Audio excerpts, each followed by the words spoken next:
आदाब नाजरीन, डीडी उर्दू के खास प्रोग्राम हेलो डॉक्टर में मैं आदित्य कुमार और मैं रतिका मेहरा आप सभी का इस्तकबाल करते हैं। हेलो डॉक्टर में हम आपको बताते हैं आपकी सेहतमंद जिंदगी का राज, ताकि आप बदल सके अपने जीने का अंदाज। जी हाँ, और जैसे ही हम अपने जीने का अंदाज बदलते हैं तो हम एक हेल्दी और हैप्पी लाइफ जी सकते हैं। पर कभी कभार कुछ ऐसी परेशानियां होती हैं जो कि हमारे लाइफस्टाइल की वजह से नहीं होती। उसमें हमारा एज फैक्टर जो होता है वो एक इम्पॉर्टेंट रोल प्ले करता है। अब जैसे कि कभी कभार हम चीज़ों को भूल जाते हैं तो उसमें इतनी कोई दिक्कत नहीं है, क्योंकि हमारी लाइफस्टाइल इतना बिजी है, हम इतनी भाग दौड़ कर रहे हैं कि कभी कभार दिमाग से चीज़ों का निकल जाना एक आम सी बात है। पर दिक्कत तब होती है जब हम अपनी रोज़मर्रा की बातें या चीज़ों को भूलना शुरू कर देते हैं, जैसे कि खाना बनाना, काम पे जाना, यहाँ तक कि अपने परिवार वालों को भी भूलना शुरू कर देते हैं। तो ये एक वार्निंग साइन होता है कि कहीं आपको डिमेंशिया तो नहीं। डिमेंशिया एक ऐसी बीमारी है जिसमें अचानक से हमारे दिमाग से चीज़ें निकल जाती हैं। हमें क्या करना है, हम कहाँ जा रहे थे, अब क्या करना है आगे, हमें कौन सा काम करते हैं हम, या हमारे परिवार वालों का नाम क्या है, ये सभी चीज़ें हम धीरे धीरे भूलना शुरू कर देते हैं। तो नाजरीन, अगर आप या आपके परिवार में भी इस तरह की कोई दिक्कत या परेशानी है तो आप तुरंत अपने डॉक्टर से सलाह लें। और अगर आज आप हमारे प्रोग्राम के ज़रिए अपनी परेशानी हमारे साथ शेयर करना चाहते हैं तो स्क्रीन पर दिए जा रहे नंबर पर आप हमें कॉल कर सकते हैं और हमारे माहिर डॉक्टर से अपने सवालात पूछ सकते हैं। लेकिन फ़िलहाल अभी एक वक्त है छोटी सी रिपोर्ट का।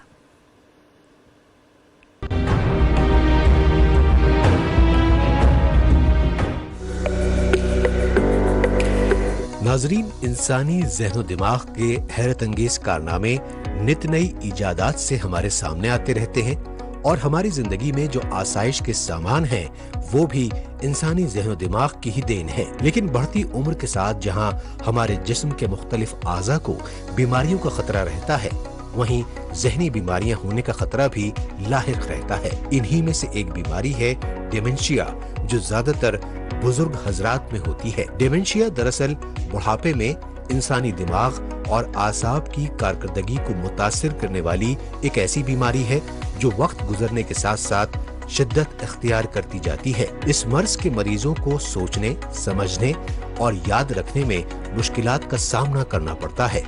इसके मरीज अपने जज्बात, एक दूसरे के साथ राब्ते और रोजमर्रा के कामों को अंजाम देने में कमजोरी महसूस करते हैं। इंसान के रवैयों, मूड और शख्सियात में भी तब्दीली आ जाती है। डिमेंशिया से मुतासिर शख्स जानी पहचानी जगहों पर खो जाता है और गुफ्तगू के दौरान दुरुस्त अल्फाज भूल जाता है।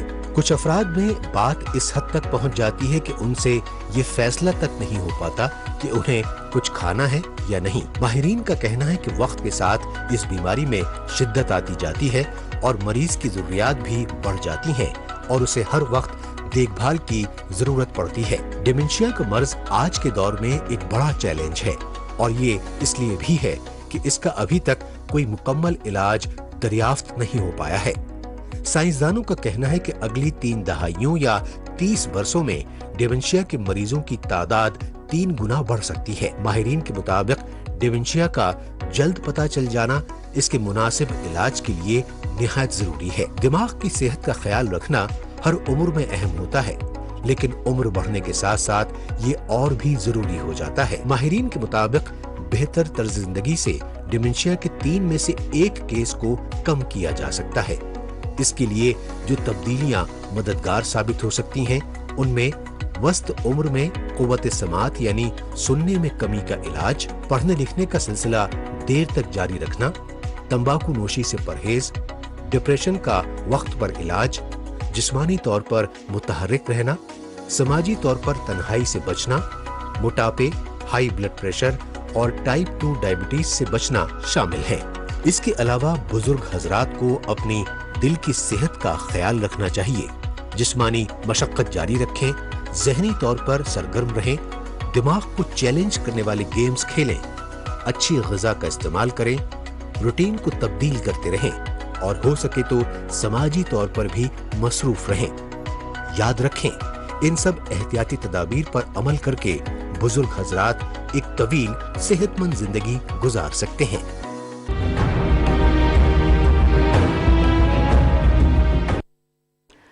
हर मुश्किल हार जाती थी मुझसे, अब तो आसान भी मुझे समझ नहीं आती। जब किसी इंसान को अपनी रोज़मर्रा की ज़िंदगी को जीने में दिक्कत महसूस होती है तो उसके जो आसान रास्ते भी होते हैं ना, वो बहुत मुश्किल हो जाते हैं, और ऐसे में ये बहुत ज़रूरी है कि उसके परिवार वालों का साथ उसे बहुत अच्छे से मिले। तो आज हम समझेंगे कि डिमेंशिया क्या है, ये क्यों होता है, इसमें क्या क्या परेशानियां हो सकती हैं और क्या है इसका सही इलाज। और इन्हीं सभी मौजूआत पर आज हमसे बातचीत करने के लिए हमारे साथ एक्सपर्ट डॉक्टर्स का एक खास पैनल। तो आइए आपका उनसे तारुफ करवाते हैं। बिल्कुल जी हाँ, आइए अपने एक्सपर्ट से, अपने माहिरीन से आपका तारुफ करवाते हैं। हमारे पहले एक्सपर्ट हैं डॉक्टर अचल श्रीवास्तव। आप एम्स दिल्ली के न्यूरोलॉजी डिपार्टमेंट में प्रोफेसर हैं, आपका वेलकम है डॉक्टर साहब। हमारे दूसरे एक्सपर्ट हैं डॉक्टर यतनपाल सिंह बल्हारा। आप एम्स दिल्ली के साइकियाट्रिक डिपार्टमेंट में प्रोफेसर हैं, आपका भी वेलकम है डॉक्टर साहब। हमारी तीसरी एक्सपर्ट हैं डॉक्टर नीलम कुदूसी। आप रिसर्च ऑफिसर हैं CCRUM मिनिस्ट्री ऑफ आयुष में, आपका भी खैर मकदम है मैडम। डॉक्टर अचल श्रीवास्तव, पहले मैं आपसे शुरुआत करना चाहूँगा डॉक्टर साहब। मेरा पहला सवाल आपसे डॉक्टर साहब, आसान शब्दों में आप हमें ये बताएं कि डिमेंशिया नाम की बीमारी होती क्या है? देखिए, डिमेंशिया को बीमारी जैसा कहना मैं समझता हूँ ठीक नहीं है। उसके कारणात बीमारी हो सकते हैं। डिमेंशिया एक सिम्टमों का समूह है, समझिए कुछ सिम्टमों का समूह है, जिसमें कि प्रमुख रूप से याद करने की क्षमता की कमी आ जाना, उसके अलावा आपकी सोचने समझने की क्षमता, थॉटफुलनेस, जजमेंट, इन सब में आपको प्रॉब्लम आना। और ये वैसे आप कहेंगे ये तो अक्सर ही होता रहता है, लोगों में होता रहता है। तो डिमेंशिया क्या, वो बात ये है इसमें कि ये अक्सर होने की सिर्फ बात नहीं है। जब ये आपको रोज के काम में बाधा दे, आपका जो वर्क प्रोफाइल है उसमें ये अगर बाधा देने लगे, तब ये माना जाएगा कि ये डिमेंशिया है। रुकावट पैदा करे, रोज के काम में रुकावट आने लगे तो फिर डिमेंशिया। एक शब्द भूल गए कोई बात नहीं, बाद में याद आ गया, अक्सर ही होता है लोगों के साथ। आदमी 50 काम कर रहा है, एक काम भूल गया तो क्या फर्क पड़ता है, लेकिन वो काम नहीं ही याद आता है, तब फिर ये गड़बड़ है मामला। बिल्कुल। तो इसलिए मतलब वो जो काम ने आपने भूले हैं तो बाधा हो गई आपके काम में। तो अगर रोज के काम में बाधा आ रही है तो इसका मतलब कि आप निश्चित रूप से डिमेंशिया से पीड़ित हैं। तो 3-4 चीजें हैं, उसमें कम से कम 2 जरूर होने चाहिए। मेमोरी की बात जो मैंने करा, उसके अलावा सोचने समझना, थॉटफुलनेस, किसी बात पे जजमेंट दे सकना, तो ये सब चीजें हैं जो कि आपको कहीं ना कहीं कुछ गड़बड़ी हो जाएगी। और रास्ता भूल रहे हैं आप, बिल्कुल रोज का रास्ता था लेकिन भूल रहे हैं, तो ये मतलब कहीं तो गड़बड़ी है। रोज का रास्ता नहीं भूल सकता, बिल्कुल। तो इसलिए ये जरूरी है कि आपके रोज के काम में दिक्कत आ रही है, तब वो डिमेंशिया। एक बार पर्सनैलिटी ही बदल जाती है कई बार। हाँ, कई सारे डिमेंशिया हैं जिसमें अब अचानक से पर्सनालिटी में चेंज आता है। तो कई बार, जैसे एक केस मुझे याद है कि वो अचानक से, एक प्रोफेसर थे, अचानक से दूध बेचना शुरू कर दिया। तो ये बहुत बड़ा चेंज हो गया, हैरत अंगेज चीजें हो जाना शुरू हो जाती है, अचानक से परिवर्तन हो जाता है। जी डॉक्टर यतिन, आप एक साइकाइट्रिस्ट हैं, तो अगर साइकाइट्रिस्ट टर्म में देखें तो किस तरह के बिहेवियरल चेंजेस जो हैं, जो पेशेंट्स आपके पास आते हैं, किस तरह के बिहेवियर चेंजेस आप देखते हैं उन पेशेंट्स में? देखिए, अगर मानसिक तौर पर बात करें तो जो डिमेंशिया के मरीज़ हैं, वो लोग जिनमें डिमेंशिया की शिकायत है, उनमें कई तरह के साइकाइट्रिक इश्यूज आ सकते हैं। जैसे उनके मूड में बदलाव आ सकता है। डिमेंशिया के ज़्यादातर पेशेंट्स, ये बीमारी के शुरू में भी हो सकता है या बीमारी के बाद की स्थिति में भी हो सकता है, उन्हें डिप्रेशन और एंजाइटी के सिम्टम्स महसूस होते हैं। वो अवसाद महसूस करते हैं, मन में दुखीपन रहता है, चीज़ों में उनको वो इंटरेस्ट नहीं आता है जो पहले आ रहा होता है। अलग अलग रहना, अकेलापन, कटा कटा रहना, अपने जीवन को जो दिक्कतें आ रही हैं उनके चलते मायूसी आ जाना और भविष्य में भी उम्मीद ना दिखाई देना, इस तरह के लक्षण आ सकते हैं। कुछ लोगों में एंजाइटी के सिम्टम्स आने लगते हैं, जैसे दिल की धड़कन बढ़ जाना, बेचैनी रहना, पसीने आना और बड़ा ही असहज महसूस करना, तो इस तरह के लक्षण हो सकते हैं। कुछ लोगों में साइकोटिक सिम्टम्स भी आ सकते हैं, जैसे कि उन्हें शक या वहम होने लगता है जिसकी कोई वजह नहीं होती है। कभी कभी उन्हें ऐसे अनुभव भी होते हैं जैसे कुछ ऐसा दिखता है या कुछ ऐसा सुनता है जो बाकी लोगों को नहीं सुनाई देता है, जिसे हम हेलुसिनेशंस कहते हैं। तो इस तरह की समस्याएं भी आ सकती हैं। और जैसा कि अभी हमने चर्चा की, डॉक्टर श्रीवास्तव ने भी बताया कि पर्सनैलिटी संबंधित चेंजेस, कि मैं एक ऐसे व्यक्ति को देख रहा हूं जो अब तक बड़ा हंसमुख था, जो लोगों से बड़ा खुलता था, मिलता था, जुलता था, और अचानक से अब अपने में रहने लगा है, या बहुत अचानक उनको गुस्सा आने लगता है, बेवजह ही चिड़चिड़ापन आ गया है। तो इस तरह के बदलाव भी हम उनमें देख सकते हैं। टोटल एक तरह से कह सकते हैं व्यक्तित्व जो है, पर्सनैलिटी में काफी बदलाव आ जाता है। हम मैडम हैं डॉक्टर नीलम, आप यूनानी सिस्टम ऑफ मेडिसिन से हैं मैडम। आपका जो यूनानी सिस्टम ऑफ मेडिसिन है, इस बीमारी को किस तरीके से देखता है और क्या आपने इस फील्ड के जो मरीज आपके पास आते हैं? हमारा यूनानी जो चिकित्सा का सिस्टम है उसमें ये अमराज जो है, ये जो मर्ज़ है डिमेंशिया का, इसको होमोक या नुकसान अक्ल के नाम से जाना जाता है। जो हमारे क्लासिकल लिटरेचर में जो लिखा है उससे हमें ये पता चलता है कि जो नुकसान अक्ल है यानी लैक ऑफ इंटेलिजेंस है। लैक ऑफ इंटेलिजेंस कैसे होता है कि जब ब्रेन में जो बातें रजिस्टर होती हैं, जब कोई पेशेंट या जो भी डिमेंशिया से ग्रस्त मरीज़ है उसको वो रजिस्टर नहीं कर पाता है और उसका सीक्वेंस नहीं बना पाता है, तो उसको कन्फ्यूज़न शुरू होता है। पहले इसमें स्टेट ऑफ कन्फ्यूज़न होता है क्योंकि ये disturbance of imagination and disturbance of cogitative disturbance होता है और धीरे धीरे इसमें लॉस ऑफ मेमोरी होना शुरू होता है क्योंकि वो बना नहीं पाता है पूरा तसलसल इस बीमारी में, तो उसमें कन्फ्यूज़न का स्टेट होता है और इसीलिए हम इसको लैक ऑफ इंटेलिजेंस के साथ पहले जोड़ते हैं, लॉस ऑफ मेमोरी के साथ बाद में जोड़ते हैं। तो ये भी कई तरीके का हो सकता है, जैसे कि एक्यूट फेज़ में भी हो सकता है, यानी कोई बंदा, कोई आदमी, उसमें किसी को चोट लगी है, कोई एक्सीडेंट हुआ है, तो ये कुछ समय के लिए हो सकता है और फिर उसका ट्रीटमेंट किया जाता है तो वो ठीक हो जाता है। लेकिन कई बार जैसे ये सिनाइल डिमेंशिया का केस है, ये ज़्यादा प्रोग्रेसिव होता है, लेकिन क्योंकि हमारा यूनानी मेडिसिन में ऑर्गन टॉनिक्स का बहुत ज़्यादा उसमें दिया जाता है, उस पर स्ट्रेस दिया जाता है कि ऑर्गेनोटॉनिक्स पर, जैसे कि हिपैटिक टॉनिक, लिवर का टॉनिक जो होता है, जैसे रीनल टॉनिक्स होते हैं, इसी तरह से, क्योंकि इस पूरे प्रोसेस में जो डिमेंशिया का पेशेंट होता है उसमें कहीं ना कहीं ज़ोफ़े दिमाग की कैफियत आ जाती है, यानी उसको सेरिब्रोएस्सीनिया जिसे बोलते हैं वो वाली कैफियत आ जाती है, तो हमको उसमें मुकव्वे दिमाग दवाएं ज़रूर देनी पड़ती हैं कि जिसकी वजह से वो प्रोग्रेसिव तो होगा लेकिन थोड़ा डिले हो जाएगा उस प्रोसेस में, जबकि ये सिनाइल होता है। और जैसा मैंने बताया, जैसे इंजरी के दौरान होता है तो उसमें ब्रेन का जो टेम्परामेंट होता है उसमें रुतूबत यानी वेटनेस यानी मॉइस्टनेस का प्रीडोमिनेंस हो जाता है, तो इसीलिए उसका जो टेम्परामेंट होता है ब्रेन का वो बिगड़ जाता है, यानी इम्पेयर्ड टेम्परामेंट हो जाता है। इम्पेयर्ड टेम्परामेंट को भी हमको ठीक करने के लिए, उसकी तादीले मिजाज कहते हैं, नॉर्मलाइजेशन ऑफ टेम्परामेंट, तो उसको नॉर्मल करने के लिए उसकी तजफीफ करनी पड़ती है, यानी उसमें ड्राइनेस पैदा करनी पड़ती है और इसी तरह की हमको दवाएं भी देनी पड़ती हैं। तो डिमेंशिया के केसेस हमारे यहाँ बिल्कुल आते हैं और इसी तरह से इसी लाइन ऑफ एक्शन पर हम लोग उनका ट्रीटमेंट करते हैं। लेकिन इसमें बहुत ज़्यादा जो चीज़ रहती है वो जो तहफ़्फ़ुज़ी तदाबीर होती हैं, यानी preventive precautionary measures, preventive care पे हम आप पे अब भी दोबारा इस पे बात करेंगे हम आगे। डॉक्टर अचल, अभी हमने जाना क्या होता है डिमेंशिया, इसके सिम्टम्स क्या होते हैं।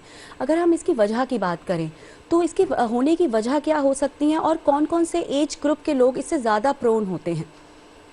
जी देखिए, जहाँ तक डिमेंशिया की बात है तो ये प्राइमरली एक ज़्यादा उम्र की बीमारी है, यानी 60 वर्ष के बाद की बीमारी है। इनफैक्ट एक शब्द कहा जाता था साठा लग गया। बिल्कुल।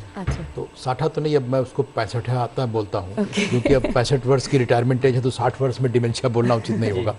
तो 60 वर्ष के बाद की बीमारी है ज़्यादातर, लेकिन ऐसा नहीं है कि उससे पहले नहीं हो सकती है, 45-50 वर्ष की उम्र में भी हो सकती है, कारण अलग अलग होते हैं। तो ज़्यादा उम्र की अगर हम लोग बात करें तो जो प्रमुख कारण हैं वो क्रॉनिक डिजीज़ वाले कारण हैं। कुछ कारण ऐसे हैं जो एक्यूट कारण होते हैं, जैसा कि अभी डॉक्टर साहब बात करें तो कुछ में अचानक हो जाता है, कम समय के इलनेस होती है। ज़्यादातर लोग ज़्यादा लंबी बीमारी, 1-2 साल 3 साल 4 साल की इलनेस होती है। तो जो क्रॉनिक डिजीज़ हैं उसमें सबसे प्रमुख है अल्जाइमर्स डिजीज़, जिसका आपने बार बार नाम सुना होगा, सारे दर्शक भी सुने होंगे, अल्जाइमर्स डिजीज़। इसके अलावा एक और कारण है फ्रंटोटेम्पोरल डिमेंशिया, तो ये भी एक 2 प्रमुख कारणों में है। इसके अलावा हम बात करें तो बहुत सारे और Huntington disease, Parkinson disease, dementia की बात की, तो हम चाहेंगे कि आप उसे थोड़ा सा इलेबोरेट करके। फ्रंटोटेम्पोरल डिमेंशिया में सबसे पहले बिहेवियरल एब्नॉर्मलिटी आती है, एग्रेसिव बिहेवियर हो जाता है। इसके बाद लगता है कि कुछ मेमोरी इंपेयरमेंट, सबसे पहली शुरुआत उसकी बिहेवियर से होती है। अच्छा, हालांकि अल्जाइमर्स डिजीज का भी एक ऐसा वेरिएंट है जिसमें कि बिहेवियर से शुरुआत होती है, लेकिन ज़्यादा कॉमन फ्रंटोटेम्पोरल डिमेंशिया के साथ है, उसमें बिहेवियर की एब्नॉर्मलिटी पहले आती है। क्योंकि फ्रंटल लोब हमारे बिहेवियर के लिए काफ़ी रिस्पॉन्सिबल है। और फ्रंटल लोब में एब्नॉर्मलिटी हुई तो पहले बिहेवियर की एब्नॉर्मलिटी आती है। अब ये एब्नॉर्मलिटी को जब हम नोटिस करते हैं तो हमें हिस्ट्री से समझ में आने लगता है। वैसे बहुत सारे और चीज़ें जिससे हम समझ लेते हैं कि ये फ्रंटोटेम्पोरल डिमेंशिया ज़्यादा जल्दी डेवलप होता है in comparison to Alzheimer's disease. तो कई सारे पॉइंट जिससे हमें समझ में आता है कि अल्जाइमर्स डिजीज़ है ये या फ्रंटोटेम्पोरल। ये मैं बता रहा हूँ हिस्ट्री से या एग्जामिनेशन। कुछ टेस्ट भी है जिससे बाद में निकलता है। हम लोग बात कर रहे थे क्या क्या कारणत हो सकते हैं। तो एक तो मैंने आपको बताया अल्जाइमर्स डिजीज, दूसरा फ्रंटोटेम्पोरल डिमेंशिया, तीसरा वैस्कुलर डिमेंशिया।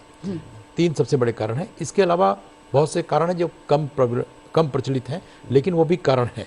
तो वैस्कुलर डिमेंशिया उन लोगों में जिसमें कि हाइपरटेंशन, डायबिटीज़ जैसी बीमारियां हैं, तो उसमें ब्रेन के अंदर छोटे छोटे डैमेज एरिया बनने लगते हैं। जबकि अल्जाइमर्स डिजीज़ की हम बात करें तो उसमें जो है कोई प्रोटीन है जो कि कलेक्ट होने लगता है, एबनॉर्मल तरह से कलेक्ट होने लगता है।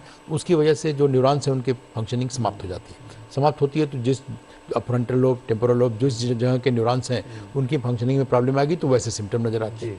तो जो हमारे लिए मेमोरी के लिए रिस्पॉन्सिबल है, जो बिहेवियर के लिए रिस्पॉन्सिबल हैं, जो जजमेंट के लिए रिस्पॉन्सिबल, उन एरियाज के डैमेज होने से वैसे वैसे सिम्टम नजर आएंगे। डिजीजेज को अलग पहचानने के लिए किस डिजीज़ की क्या पैटर्न है वो हमें मालूम होना चाहिए, तो हम लोग समझ पाते हैं कि इसमें इस तरह का सिम्टम।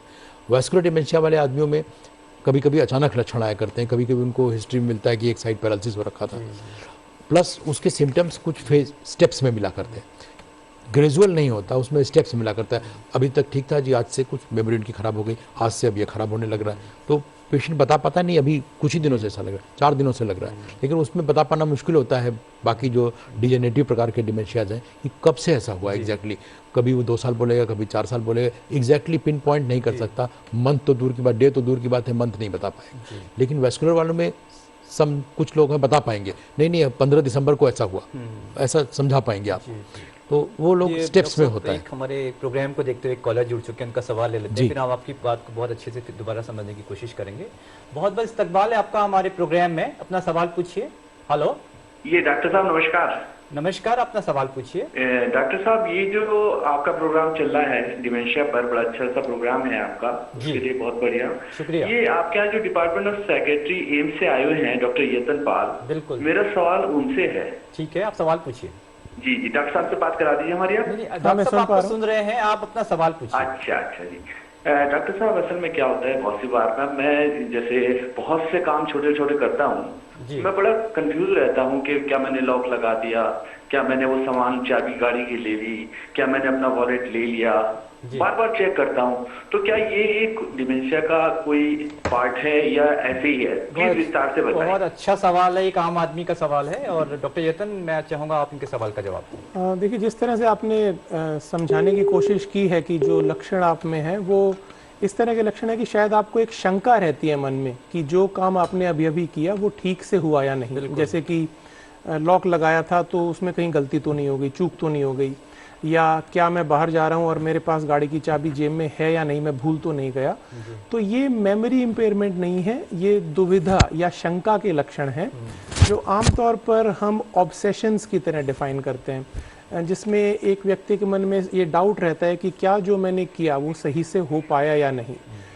तो जितना आपने बताया, मुझे लगता है कि ये कहीं ना कहीं ऑब्सेशन से जुड़े हुए लक्षण है रादर देन डिमेंशिया के लक्षण होने के। बिल्कुल, ये तो आपने क्लैरिफाई करिए। डॉक्टर अचल सर, आप कुछ बात कह रहे थे। हाँ, मैं कह रहा था कि तो वो कारणत बता रहा था मैं अभी इन्होंने सवाल किया तो उस पर मैं अभी और डिस्क्राइब करूंगा कि ये अभी ऐसा लगा मुझे शायद 40-45 वर्ष की उम्र के आदमी लग रहे थे, जिस तरह का काम बता रहे थे अपना वो। तो इस एज ग्रुप में जो कम एज ग्रुप के लोग हैं, इसमें प्रमुख कारण ये सब नहीं है जो हम लोग बात कर रहे हैं। अल्जाइमर्स डिजीज हो गया, या फ्रंटोटेम्पोरल डिमेंशिया हो गया, वैस्कुलर डिमेंशिया हो गया, या हंटिंगटन डिजीज, ये सब कारणत नहीं है इस उम्र की। इस उम्र में जो सबसे प्रमुख कारण है, आज के समाज में एक समय में हम कई काम कर रहे होते हैं, मल्टीटास्क, जिसको आप लोग मल्टीटास्किंग भी कहते हैं। तो एक समय में हम कई काम कर रहे होते हैं, तो ये उसमें कोई ना कोई काम मिस होने की बहुत संभावना रहती है। ये नेचुरल सी बात है। इसका एग्जाम्पल मैं कंप्यूटर से देता हूँ कि कंप्यूटर में आप विंडो खोल के काम करते हैं, आप 20-25-30 विंडो खोल दीजिए, कंप्यूटर हैंग हो जाता है। बिल्कुल। या कोई एक विंडो मुश्किल से चल रही होती, तो आप 50 काम एक साथ करने चलेंगे तो उसमें से हो सकता है 49 काम हैंग हो जाए, कोई एक ही याद रहे, या 10-5 काम हो पाए और कोई से नहीं हो पाए, कोई से भूल जाए। तो ये इसको कंप्यूटर से अगर हम कंपेयर करेंगे तो बहुत अच्छी तरह समझते हैं। वो लोग जो कंप्यूटर पे काम करते हैं, आजकल तो सभी लोग कर रहे होते हैं, तो उनको समझ में आएगा कि बहुत सारी विंडो में काम करने पे दिक्कत आती है। तो ऐसे ही हमारा दिमाग भी है। आप बहुत से विंडो खोल के रखेंगे, एक विंडो में आपको जाते समय सब्जी ले जाना है याद है, एक विंडो में आपको याद है कि ऑफिस में पहुंच के मुझे ये बताना है, एक विंडो में याद है कि आज तो खाना लाना था, मैं रह गया कार में, अभी बहुत सारी विंडो खोल रखे हैं, तो कोई ना कोई काम गड़बड़ाएगा। तो इसको हम डिमेंशिया में नहीं लेना चाहिए। ये उतना ही काम करे जितना आपकी क्षमता है, और हर आदमी की क्षमता एक फिक्स क्षमता होती है।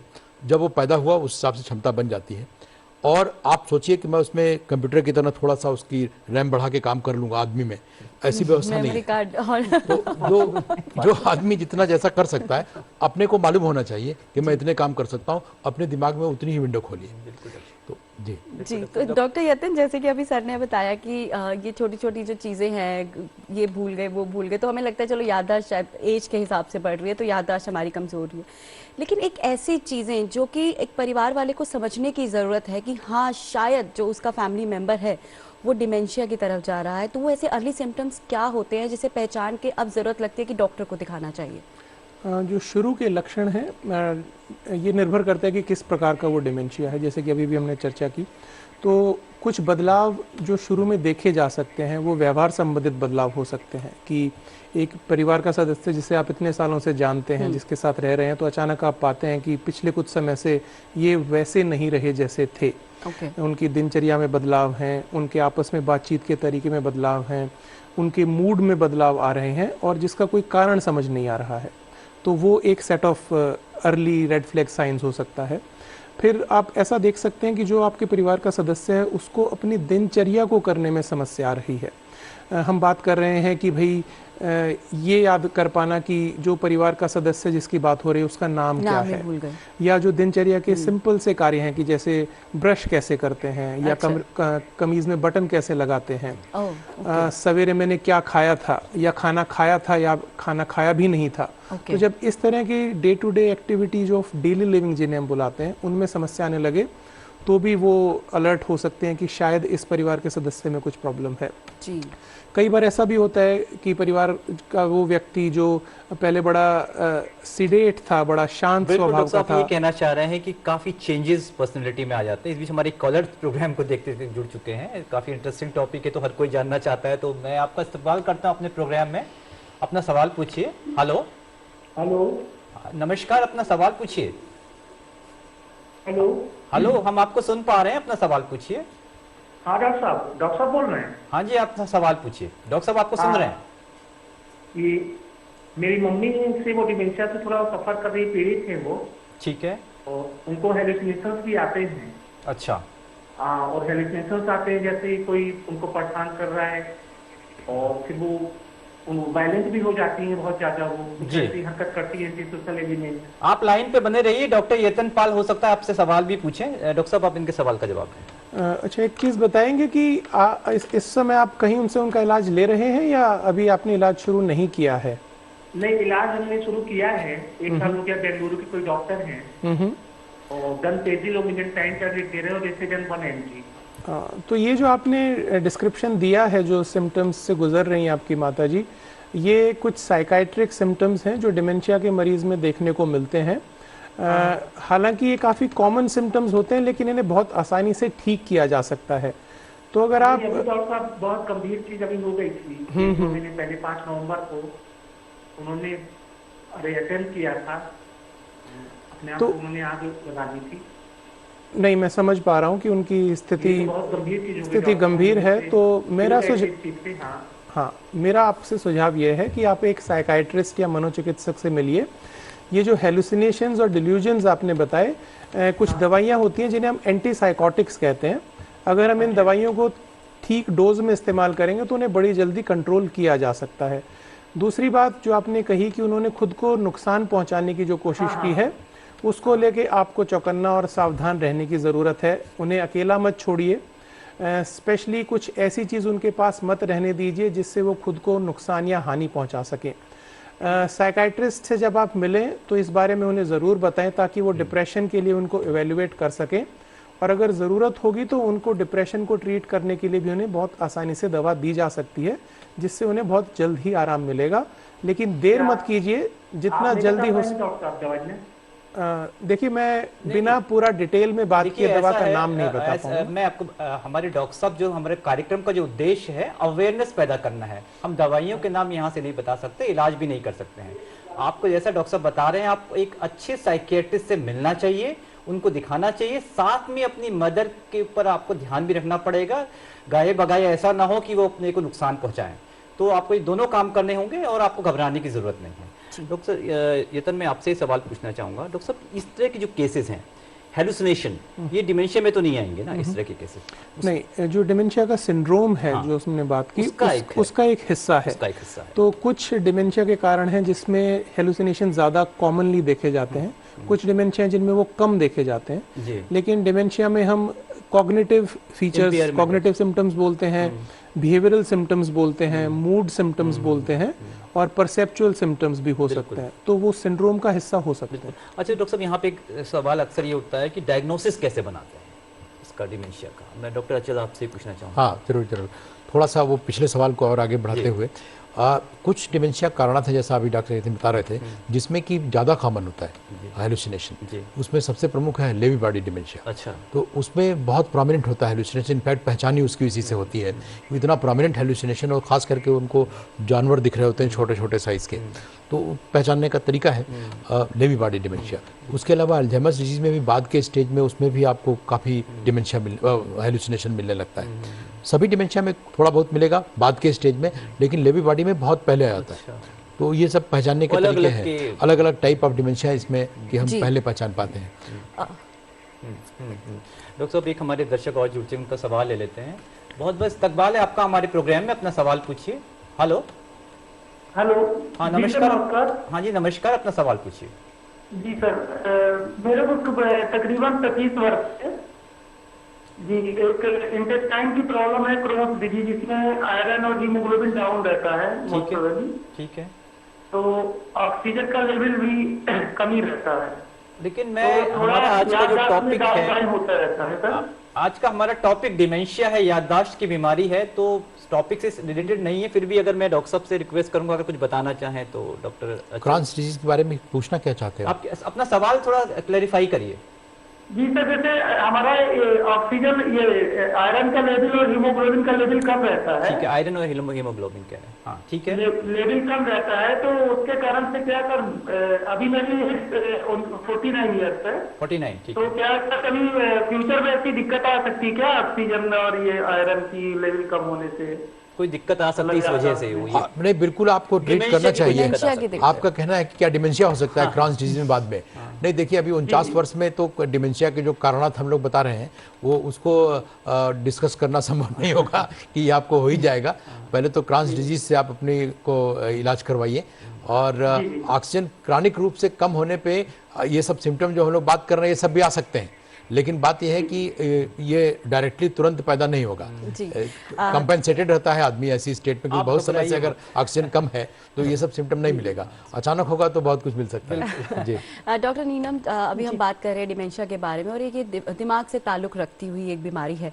तो अगर हम बात करें डाइट की, तो मैं आपसे ये जानना चाहूँगी, क्या हम रोज़ अपनी एक रोज़मर्रा की जो डाइट है या बैलेंस डाइट के ज़रिए भी क्या हम अपने दिमाग को जो है वो दुरुस्त कर सकते हैं, या इस तरह से यहाँ तक डिमेंशिया के होने तक अपने आप को रोक सकते हैं क्या? हाँ, बिल्कुल, ये बात सही आपने कही कि डाइट एक ऐसी चीज़ होती है जो इंटरवेंशन विदाउट इंटरवेंशन होता है, जिसको पेशेंट खुद कर सकता है, और उसको ये भी कोई फिक्र नहीं होती कि उसके वजह से कोई साइड इफ़ेक्ट तो नहीं होगा या क्या होगा इसके बाद। तो इसमें हमारा यूनानी मेडिसिन में असबाब सित्ता ज़रूरिया पे बहुत ज़्यादा एम्फेसिस दिया जाता है, जिसको 6 एसेंशियल फैक्टर्स ऑफ लाइफ कहते हैं, जो कि जिसमें इंक्लूड होता है एयर, फूड एंड ड्रिंक्स, और हरकत व सुकून बदनी भी होता है, यानी कि बॉडीली मूवमेंट एंड रिपोज, और एक होता है हरकत व सुकून नफसानी, यानी साइकिक जो मूवमेंट एंड रिपोज होता है, और एडिक्वेट स्लीप आती है उसके अंदर, ये सारी चीज़ों को, और इवैक्यूएशन एंड रिटेंशन भी होता है। तो इसमें ना सिर्फ ग़िज़ा का रोल होता है, बल्कि अच्छी ग़िज़ा का और जो टॉनिक्स के हिसाब से हम जैसे न्यूट्रास्यूटिकल्स के तौर पे हम यूज़ कर सकते हैं, जैसे अपना बादाम है या काजू है या इस तरह की जो चीज़ें हैं जो कि प्रूवन है कि ये मुकव्विय दिमाग हैं, यानी नर्वाइन टॉनिक या इनका नूट्रोपिक इफेक्ट एक्टिविटीज़ भी प्रूव कर ली गई हैं, तो उनको हम अपनी डाइट में शामिल कर सकते हैं। इसके अलावा हमारे यहाँ यूनानी लिटरेचर में कुछ हरीरा जात ऐसे होते हैं जो कि बना करके और कुक करके पेशेंट अपने आप ही घर में इस्तेमाल कर सकता है। ना सिर्फ इसका बल्कि इस पूरे असबाब सित्ता ज़रूरिया में सिर्फ लाइफस्टाइल मॉडिफिकेशन की बात आती है, जिसकी वजह से जिसमें ये डाइट भी इंक्लूड होती है और उसमें जैसा कि डॉक्टर साहब ने अभी कहा कि जितनी क्षमता है उतना ही काम करें, यानी हरकत व सुकून नफसानी को बहुत ज़्यादा इंपॉर्टेंस देनी पड़ेगी। बिल्कुल, जैसे कि डॉक्टर नीलम ने हमें बताया कि एक बैलेंस डाइट भी अगर हम रखते हैं जिसके लिए हमें किसी डॉक्टर की सलाह की ज़रूरत नहीं है, हम अपने ही खुद से ही अपनी अगर अच्छी डाइट रखते हैं तो वो भी हमारे दिमाग को दुरुस्त और शार्प करने में हेल्प करता है। इसके पीछे एक कॉलर हमारे साथ जुड़ रहे हैं। हेलो हेलो, क्या आप मुझे सुन पा रहे हैं? डॉक्टर यतिन, यहाँ पे मैं आपसे एक सवाल पूछना चाहूँगी कि अभी हम बात कर रहे थे परिवार वालों के सपोर्ट की, कि परिवार वालों का सपोर्ट होना बहुत ज़रूरी होता है। तो जब ऐसी घर के अंदर सिचुएशन आती है, जब किसी को डिमेंशिया या भूलना चीज़ों को, या कभी आपने बताया कि एकदम से एग्रेसिव हो जाते हैं, तो परिवार वालों के लिए वो वक्त थोड़ा सा मुश्किल हो जाता है, संभालना मुश्किल हो जाता है, वो भी शायद कभी कभी इरिटेट हो जाते हैं। तो किस तरह से कैसे हैंडल किया जाए जो पेशेंट डिमेंशिया से डील कर रहे हैं उनको? एक कॉलर हमारे साथ जुड़ गए हैं, उनसे बात कर लेते हैं। हेलो हेलो हेलो, आपका बहुत बहुत इस्तकबाल है हमारे प्रोग्राम में। आप अपना नाम बताइए। मैम, मैं नेहा बात कर रही हूँ बॉम्बे से। जी नेहा जी, अपना सवाल पूछिए। एक्चुअली डॉक्टर यतन से सवाल पूछना था। जी पूछिए। मैम, एक्चुअली मेरी एक क्लोज फ्रेंड की प्रॉब्लम है, जिसकी समटाइम्स ऐसा होता है ना कि कुछ मेमोरी का कुछ लिंक करता है कि इस प्रॉब्लम से, कि मतलब कुछ चीज़ें ऐसी होती है ना कि एक टाइम के बाद हम लोग लाइक कुछ एज का इशू नहीं है, ही इज अराउंड 32। अच्छा। तो लाइक कुछ हमारे रिलेशंस खराब हो जाते हैं, कुछ ऐसा फर्क पड़ जाता है, तो कभी हम अपने रिश्ते भूलने लग जाते हैं, तो मेमोरी लॉस होने लग जाती है। ओके। तो उसको क्या खुद रिकवर कर सकते हैं या कोई डिमेंशिया का ही शिकार हो जाता है? ओके डॉक्टर यतिन, जो नॉर्मल रूटीन जो एक इस एज के अंदर जो प्रॉब्लम्स होती हैं उससे रिलेटेड ये सवाल है, तो आप क्या कहना चाहेंगे? देखिए, जो एज आपने बताई और जिस तरह की इशू आपने बताई, एक इंटरपर्सनल इशू की आप बात कर रहे हैं, वो एक ऐसा अनुभव रहा शायद आपके मित्र का जो उनके लिए पॉजिटिव नहीं था, तो उसके चलते शायद बहुत अच्छी मेमोरीज नहीं है उनके पास।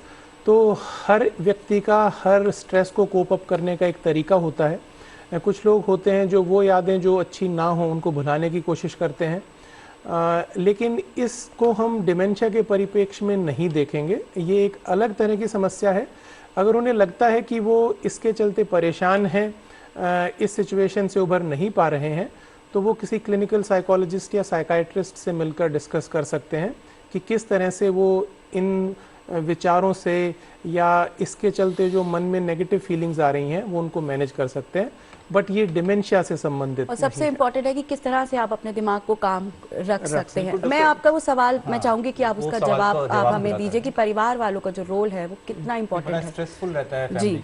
देखिए, बड़ा ही इम्पोर्टेंट पहलू है ये डिमेंशिया की केयर में, क्योंकि हम बात कर रहे हैं एक क्रॉनिक डिजीज़ की, एक ऐसी परेशानी जो कई सालों तक साथ रहती है, और वो आप अपने परिवार के एक ऐसे सदस्य में देख रहे हैं जिनको आपने बहुत सालों तक बड़ा स्वस्थ देखा है। तो इसके चलते जब आप देखते हैं कि वो उनमें क्यों बदलाव आ रहा है जिसका कोई कारण नज़र नहीं आता है, तो फैमिली मेम्बर्स में फ्रस्ट्रेशन आने लगती है।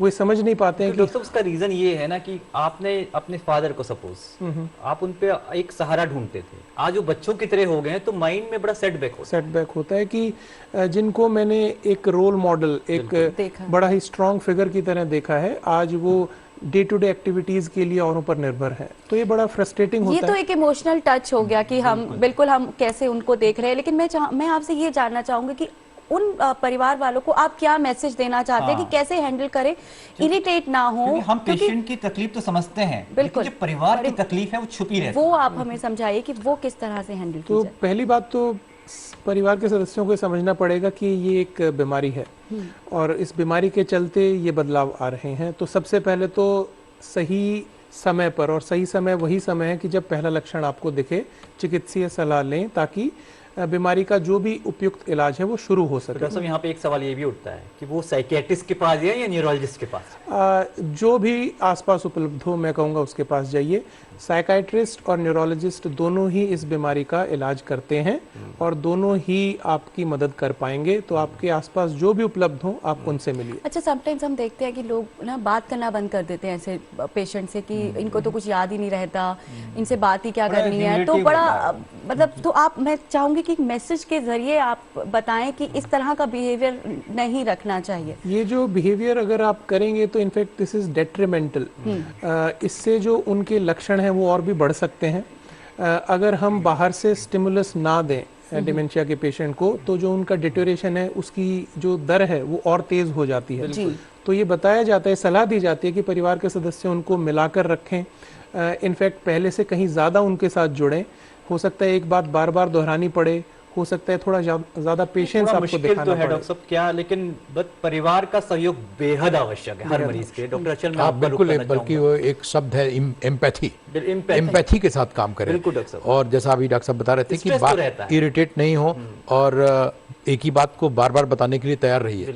ये नहीं कि 2 बार बता लिया, तीसरी बार बताने के लिए अब आप डांट दीजिए उनको, ऐसा नहीं। वो आप तैयार रहिए इस बात को कि तीसरी और चौथी बार भी बताना पड़ सकता है सेम बात को। डॉक्टर साहब, उससे सहनशीलता अपने, हाँ बिल्कुल, आपके सहनशीलता की पूरी परीक्षा है। और मैं तो ये सजेस्ट करता हूँ जो भी पेशेंट आते हैं कि घर का एक व्यक्ति पूरी तरह इस काम में लग जाता है। आप किसी और के ऊपर भरोसा करके नहीं रख सकते हैं कि आपने हायर कर लिया किसी को, वो आप दूसरे काम ले लीजिए उससे, लेकिन जो फाइन वर्क है, डायरेक्टली बात बतानी है, वो उसके लिए आप खुद तैयार रहिए। डॉक्टर साहब, यहाँ पे 2 सवाल और उठते हैं। अगर क्या ऐसे कुछ सपोर्ट ग्रुप्स अवेलेबल होते हैं जो ऐसे लोगों की मदद करते हैं? और डॉक्टर साहब, अगर किसी के परिवार में माता पिता दोनों को डिमेंशिया हो तो बच्चों को होने की कितनी संभावना? देखिए, ऐसा है कि वो डिपेंड करता है किस वजह से डिमेंशिया है, कारण पे डिपेंडेंट है कि बच्चे में जनरेशन में नेक्स्ट जनरेशन में जाने की संभावना कितनी है। तो बहुत सारे जेनेटिक कारण हैं।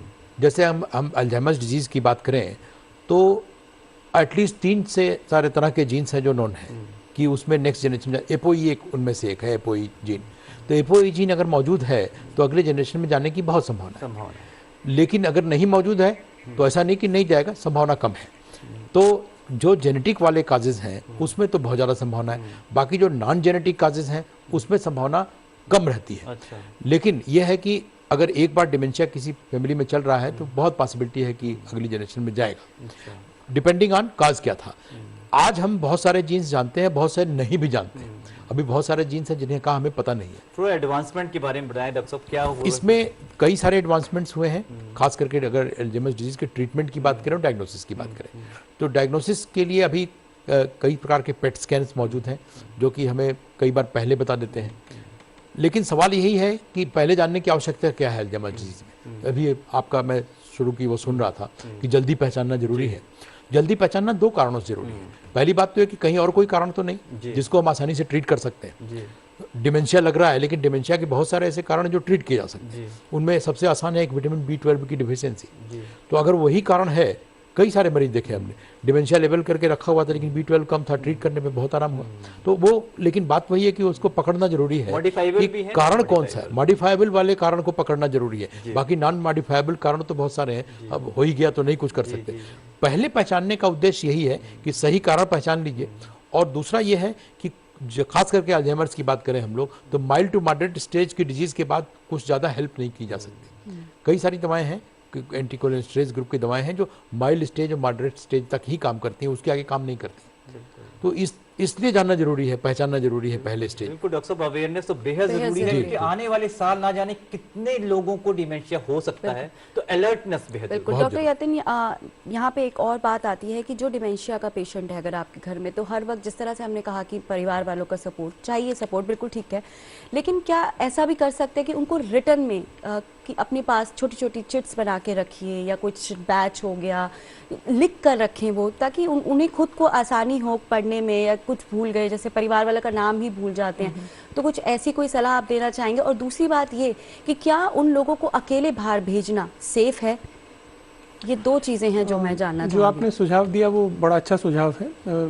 बेसिकली प्रिंसिपल ये है कि एक बात को एक से ज़्यादा बार दोहराने की ज़रूरत है। वो आप कहकर दोहरा सकते हैं या लिखकर भी कर सकते हैं। जो सिंपल टास्क्स हैं उसकी इंस्ट्रक्शंस आप ऐसी जगह पर लगा सकते हैं जहां वो आसानी से पढ़ सकें और देख सकें। जहाँ तक उन्हें अकेला बाहर भेजने की बात है तो ये डिपेंड करता है कि डिजीज़ का जो स्टेज है वो क्या है जी। अगर हम शुरू की स्टेजेस की बात करें तो हो सकता है कि जो बदलाव आए हैं वो इतने नहीं हैं कि जिसके चलते वो रास्ता भटक जाएंगे। लेकिन हाँ, अगर उन्हें कभी ना कभी ऐसी दिक्कत आई है कि वो घर का रास्ता ढूंढने में उनको दिक्कत आई है तो फिर ये अवॉइड करना चाहिए कि वो अकेले बाहर जाएं, स्पेशली ऐसी जगह पर जिससे वो परिचित ना रहे। कोई सपोर्ट ग्रुप्स हैं ऐसे लोगों के लिए? इस तरह के सपोर्ट ग्रुप्स हैं। वही मैं कह रहा हूँ कि अगर आप चिकित्सीय सलाह लेंगे तो जो आपके डॉक्टर्स हैं वो आपको इस तरह के ग्रुप्स के संपर्क में लाने में भी मदद करेंगे जहाँ पे आप उन लोगों से मिल सकते हैं जिनके परिवार में भी ऐसे मरीज हैं, ताकि आप उनके एक्सपीरियंस से सीख सकते हैं कि वो क्या करते हैं। हमारे देश में हमारे देश में भी ऐसे ग्रुप्स हैं। डॉक्टर नीलम, आप पर आना चाहेंगे। एक तो हम चाहेंगे कि अब हमारे प्रोग्राम का वक्त भी थोड़ा ख़त्म हो रहा है, तो एक तो प्रिवेंटिव मेजर्स की आप शुरुआत में बात कर रही थी, हम चाहेंगे कि थोड़ा सा वो आप हमें एक्सप्लेन करें और साथ में एक मैसेज ऐसे डिमेंशिया पेशेंट्स के लिए और परिवार वालों की तरफ से आप उनको क्या मैसेज देना चाहेंगे? देखिए, जो प्रिवेंटिव मेजर्स हमारे यहाँ यूनानी मेडिसिन में दिए जाते हैं वो तो एक avoidance of too many cold products and avoidance in the indulgence in the cold diets. इसको सबसे ज़्यादा मतलब हम लोग अवॉइड करने के लिए कहते हैं।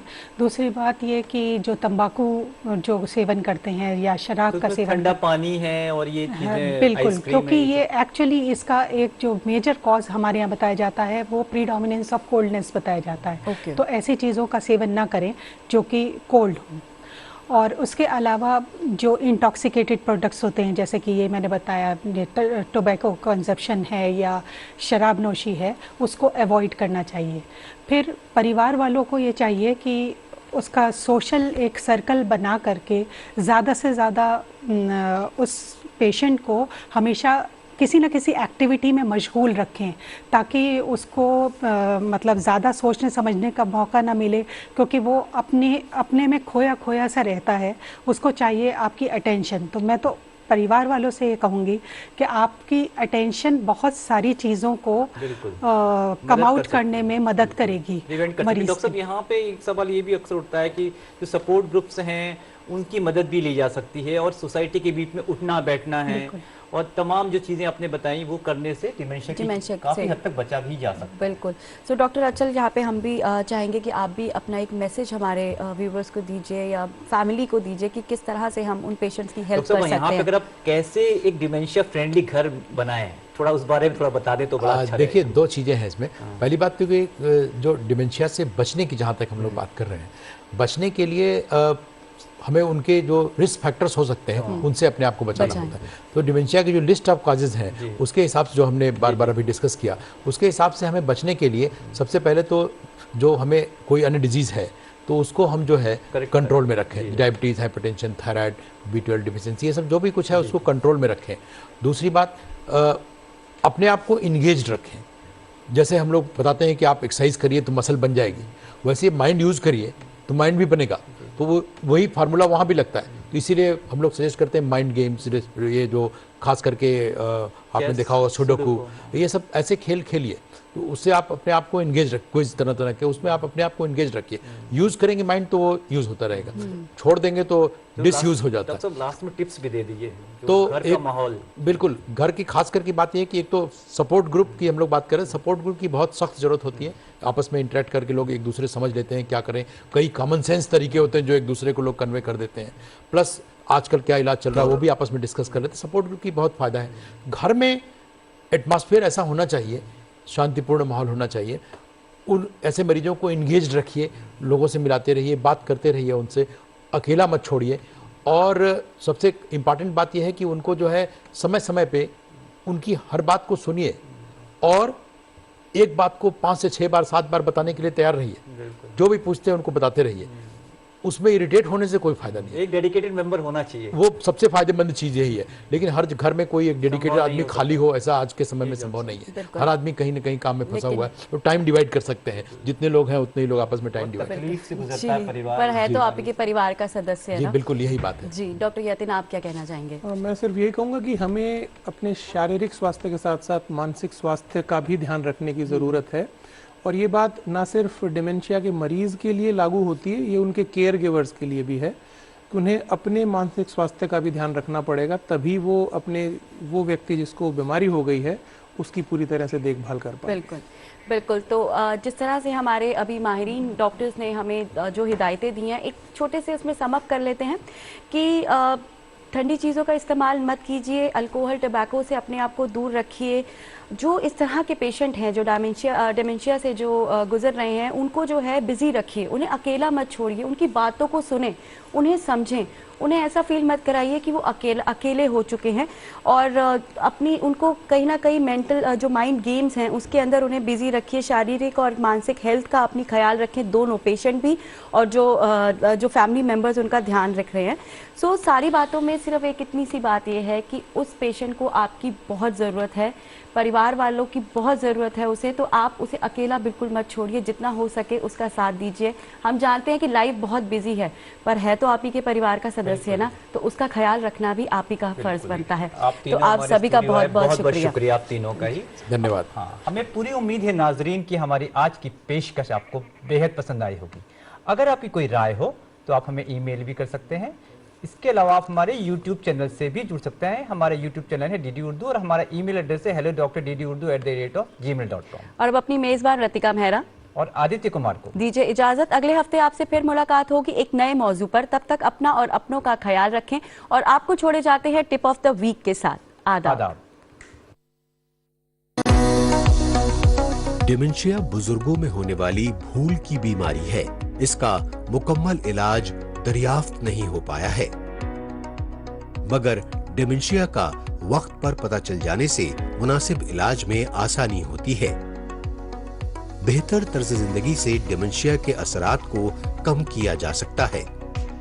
जिस्मानी तौर पर मुतहर्रिक रहें, समाजी तौर पर भी सरगर्म रहें। तंबाकू नोशी और शराब नोशी से परहेज करें। मोटापे, high blood pressure, type 2 diabetes से बचें। अच्छी ग़िज़ा का इस्तेमाल और हल्की वर्जिश भी डिमेंशिया के असरात कम कर सकती है।